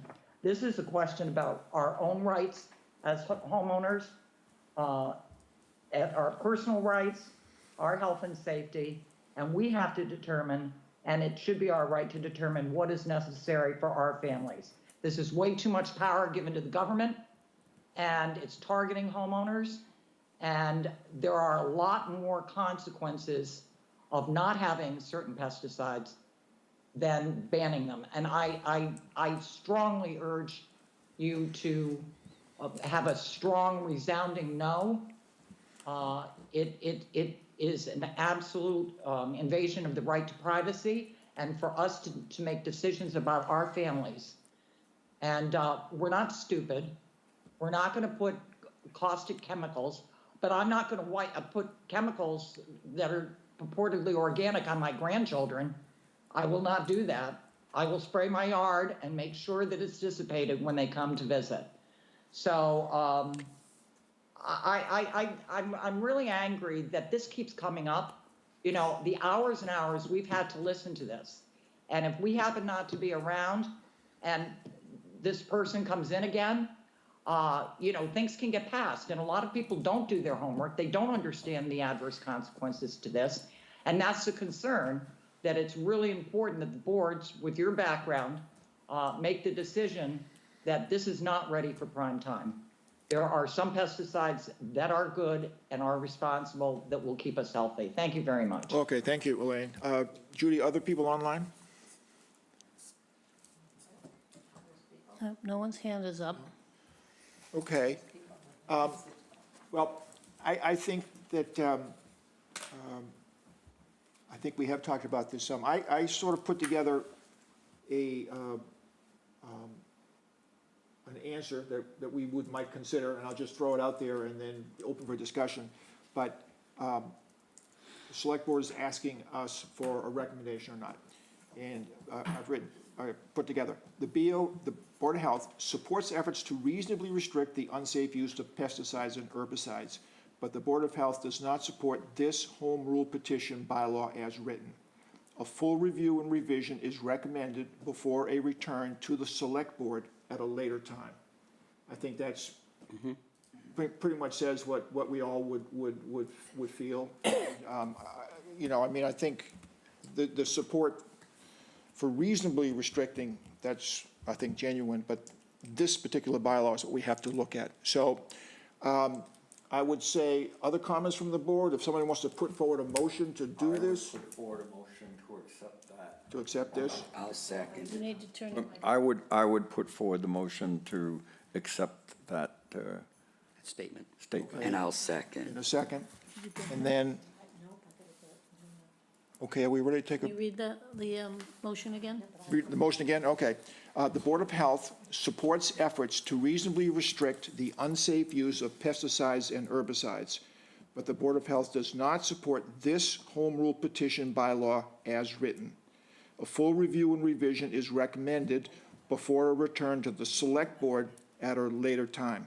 And we're answering the Select Board's request for a recommendation. So we have a motion and we have a second, so I think we can take a voice I vote. don't see any comments, so. Any other? Okay. So I'll call the names. If you're in agreement, say yes, we do not support, but Carol Boyce, Yes. John Beckley, Yes. Dick Edwards, Yes? Carol? Carol Gordon, I guess you're voting. The second Carol. Ron's not here. Okay. Yes. And then Noble Hanson says yes. Okay, so I think that I feel comfortable with that. And I would just say, in terms of one of the speakers, that Laura, she came and made the presentation. We basically continued it to this week and asked her to come back and continue the discussion. So it's pretty normal what she has tried to present in coming back. So I would say that.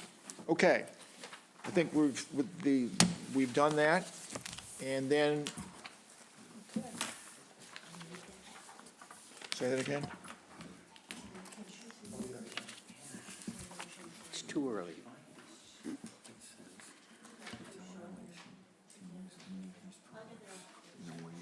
Where's this? Where's that? I don't understand what we're doing. I don't understand. Where's The that? last item here is grinder pumps for sewer connections. The Select Board has also asked us to put a temporary moratorium on the enforcement of properties needing grinder pumps in order to connect to the sewer system until the Water and Sewer Commissioners, which are the Select Board, finalize a new town grinder pump policy. Voluntary connections will be allowed, and non-grinder pump connections will continue. The setup of the regulations here is that the Select Board are the Sewer and Water Commissioners, and then there's a Water and Sewer Advisory Committee, which advises them. There's a separate little set of regulations which simply say that the Health Department and the Board of Health actually issue the order for the property owner to hook up to the sewer system and then enforce it with fines. So that's all we do. So we're not really involved with writing the sewer regulations or the policy or the new grinder pump policy that needs to come out because there's an issue with cost and equity and so forth. So Judy can add something to that if it need be. Otherwise, we can have a discussion. I think it's pretty straightforward. If they ask us to put a moratorium, we would certainly comply for the select board, a temporary moratorium on grinder pump hookups. So all we're being asked to do is to allow people who have been ordered to install connect their house to the septic system. To the public Within. sewer system. Sewer system, within, I don't know how many months they get to do it. 2 years. Year or two. 2 years, that if their house is gonna need a $10,000 grinder pump, and nobody knows if the town is gonna buy these pumps and give it to them and pay for the installation or pay for any upgrade of the electrical system, while that's being all worked out, we're gonna have a moratorium on penalizing people for not meeting that 2-year standard. Correct. And non-grinder pump hookups to the sewer system would continue, and if somebody for some reason voluntarily wants to put in the They can grinder do pump now, they can do it. We also wouldn't be ordering any further people to connect if they had to connect via. Why are we focusing on grinder pumps when there's gonna be variable costs to connect depending on how far the house is from the street?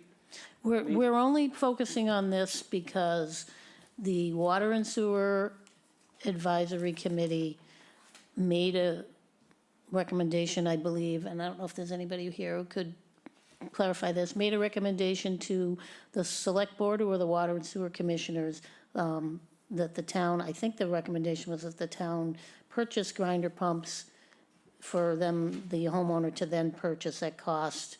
But then the discussion came up with many homeowners that this was prohibitively, costly and unfair because they had to pay so much more and they want the town to do more than just that. And so there was a lot of back and forth and a long meeting to that. So the select board just requested that we kind of just not enforce this. Temporarily. Temporary moratorium, yeah. That's it. We So don't, other towns have agreed to buy the grinder pumps, or buy them and install them, or even help people They who have, have to you asked- upgrade their electrical system, because if you only have a 100-amp electrical system, you may not be able to run the grinder pump, so you may have to spend Yeah, there's all kinds of $15,000 issues. to Right, upgrade. So but at the, All that's the we're issue. doing is putting on a just temporary moratorium. Right.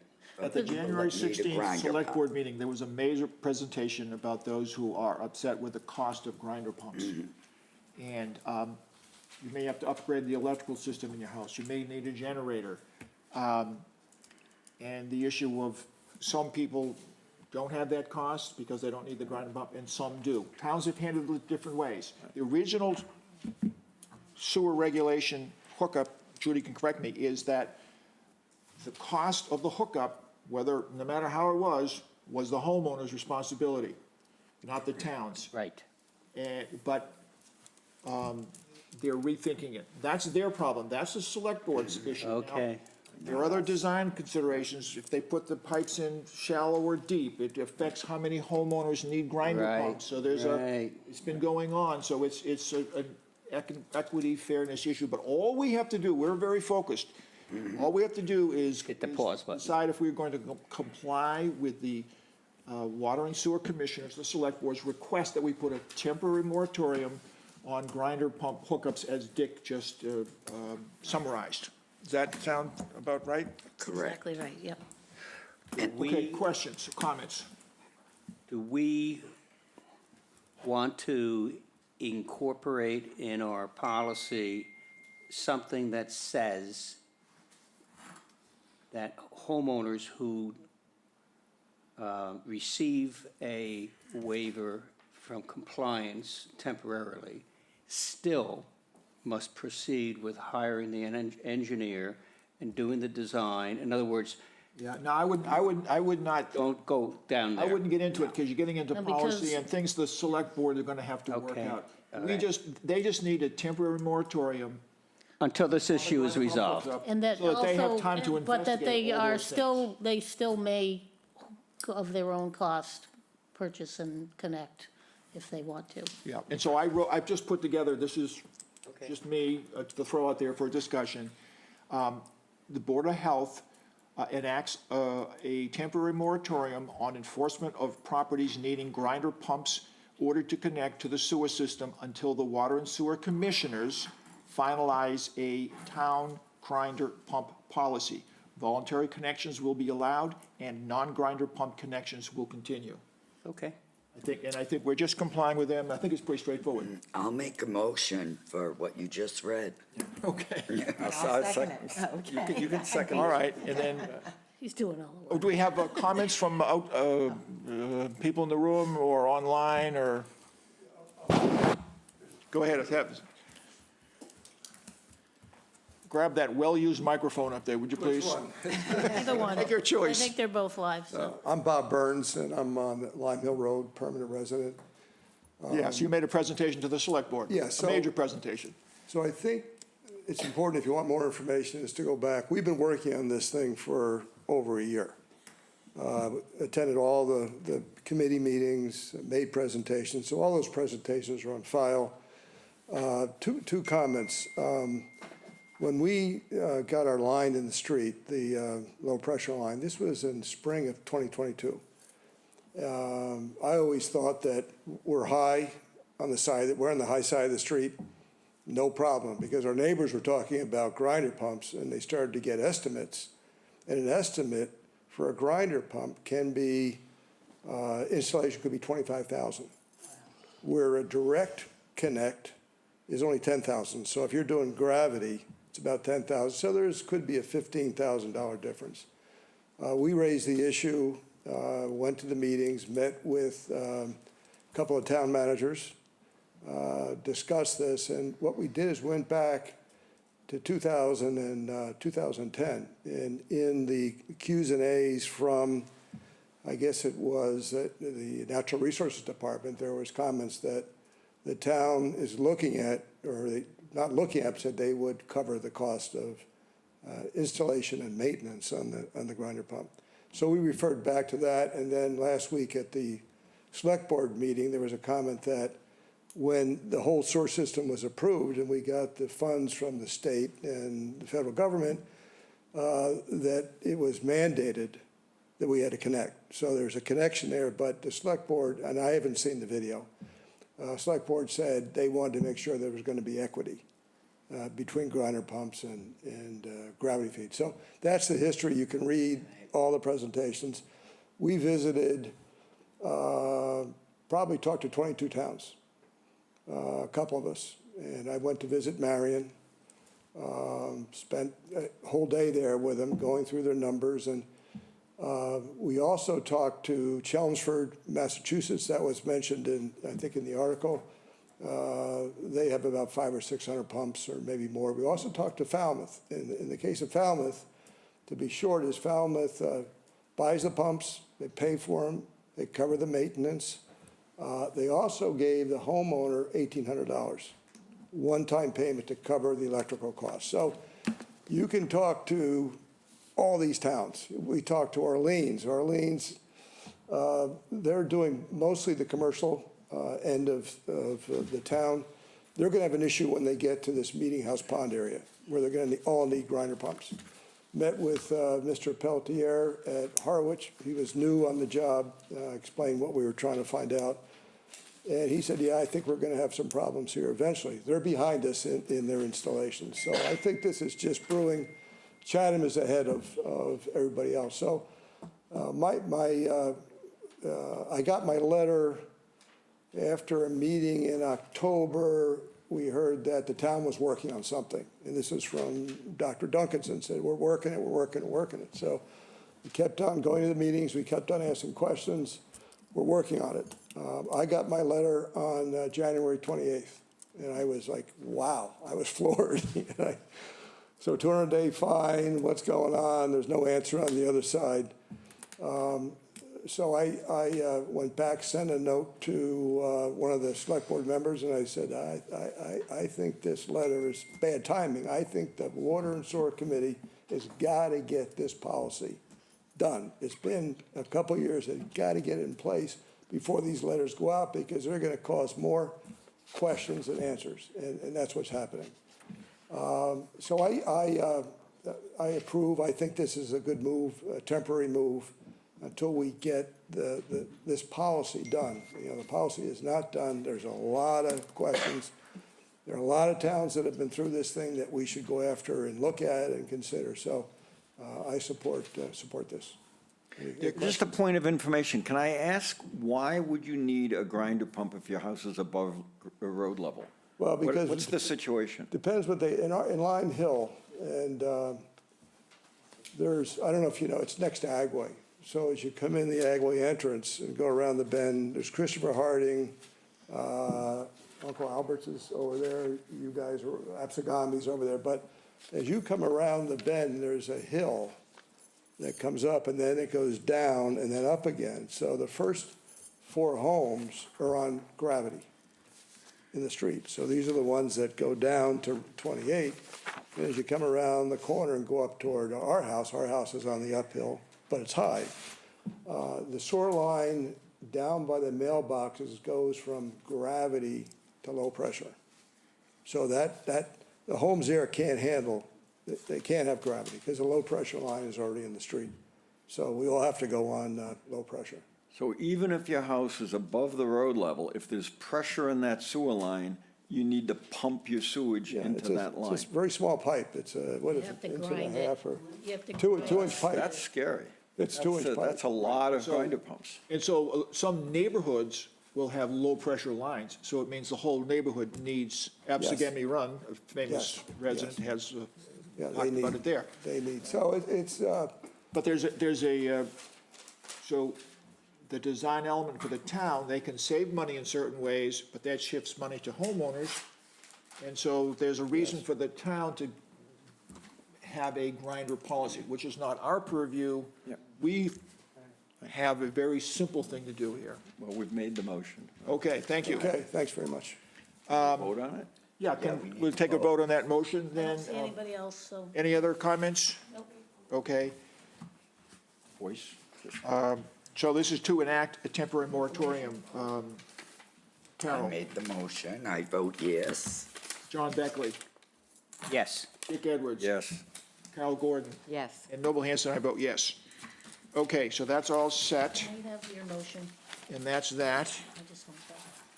And then, okay, then we have a set of Minutes. minutes to approve from,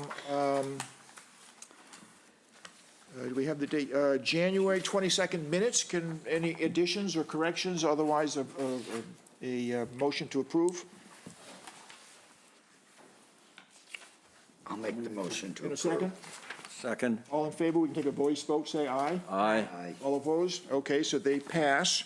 And then old business, I just asked Judy for an update on Mill Hill.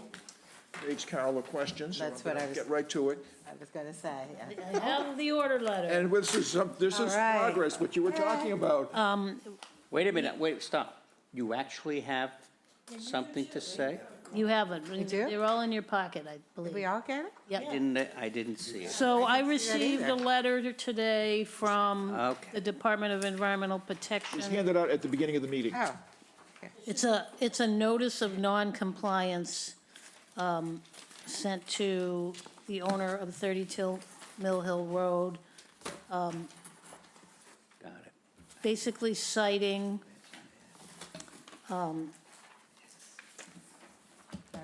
if you see on, I don't know if you can, on page, This was something that was placed here when we got here. notice of Yeah, I have it. non-compliance for the following waste materials from the roadside, various household debris, which includes but not limited to plastic containers, baskets, buckets, metal containers, household appliances.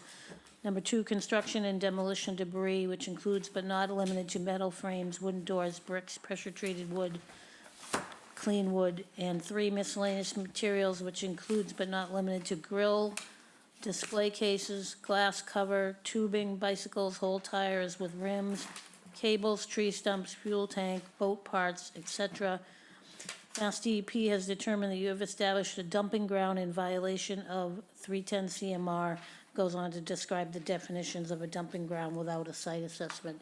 So they're basically saying he's got a dump there without a site assessment approved by the state of the town. He's given 14 days from the receipt of this, which I'm not sure whether he's received it or not, but it was mailed to him on Friday, to provide DEP with a written response describing his potential actions, and then 4 months to shall remove all solid waste from the site. They did recommend that the town continue our enforcement mechanism, whatever that would be. What are we doing with that? What is that? Well, we're not going to dismiss the case. We're still, it's still an open thing. And I think but that's something that I We would need to- await to see the response from the DEP and him and I see need, what she they said do. that basically this supports any enforcement actions we take. And, you know, obviously everything we've given them has supported them for this. She couldn't tell me what happens when or if he does not comply. I was That's just the going to say, next what step. happens when he ignores all this? She says it depends, they have to see what his response is first. That's all she So- said to me. An administrative penalty, is that a fine? Yes. So he may get a fine for every day after 120 days that he hasn't Correct. Or he may also ignore it. Well, Which you know, he but, seems to do. but then he's ignoring the Department of Environmental Protection, and then a lien could be put on his house. He could, Okay. you know, Yeah, well, we'll So have it's- to put it it's on something. as an agenda item, but more basically, serious. we could, there is a fund, Yes. and it was been used in the past, and we could order some kind of a cleanup, and there's all sorts of legal things and this and that and whatever, but we could do that, so, but that's a discussion for later. Yeah, but why would we agenda item. consider that The first in thing is light to of give him this the notice? opportunity to say he's going to correct it or not. He needs an opportunity, but this is a lot of ammunition for whatever we choose to do, a lot of evidence on our side, if we choose to go ahead with So we're something. looking at But I think June. a big discussion should be an agenda item. So we're looking at June, probably, to see if he's done anything. Well, it says 14 days. no, Right. it's 120 I think days. it's 120 days. Oh, You know, 14 days to respond and then Yeah. 120 days Right. to remove the material. Get everything. It gives him 4 months. but the- So if you got it But today. like I always say, is good. This is a good development. roadway has been cleaned and there's a guardrail up, so the Yeah. safety of driving is greatly improved. That's true. So that's good. Okay. All right. Then the next item, old business, would be a follow-up on short-term rental personnel hiring. I have not got a definite. I believe they may have made an offer to someone. That's all I know. I still haven't got the final Right, information, so. so I think, to me, it's a startup summer. We don't know how far along we'll get. This fellow, if somebody comes quickly, they can catch up and get a lot done. I mean, we But are. I don't think we should move ahead as much as we can, and it's going to be a process. We're getting applications in, we're looking at some, we're answering a lot of questions, trying to educate people, and they call, also dealing with little, IT issues with people trying to register, so it's going forward, but it's slow. We've probably got a couple hundred applications, I had said something like 400, that was incorrect, it's more like 200 at this point. Which is good, which is actually good, have a slow rollout. Yeah, I mean, and again, once we get someone on board, I'm hoping we can ramp all of that up and. Catch up. But then that person can work on releasing more information to the public, maybe talking to the Chronicle and just push on it. I sent an email to one particular company that you brought to my attention that has many people on site, on their site that seem to be overbooking. And I did hear back from them, so they're gonna reach out to their clients, and so that's all we can do right now. We're just keeping on it. Okay, other old business or anything somebody else wants to bring up? Otherwise, we can get a motion to close the I'll meeting, make a motion to adjourn. adjourn. I'll second. Second. We'll take a voice vote. All in favor, say aye. Aye. Opposed? Okay, we are adjourned. Turn off your mic.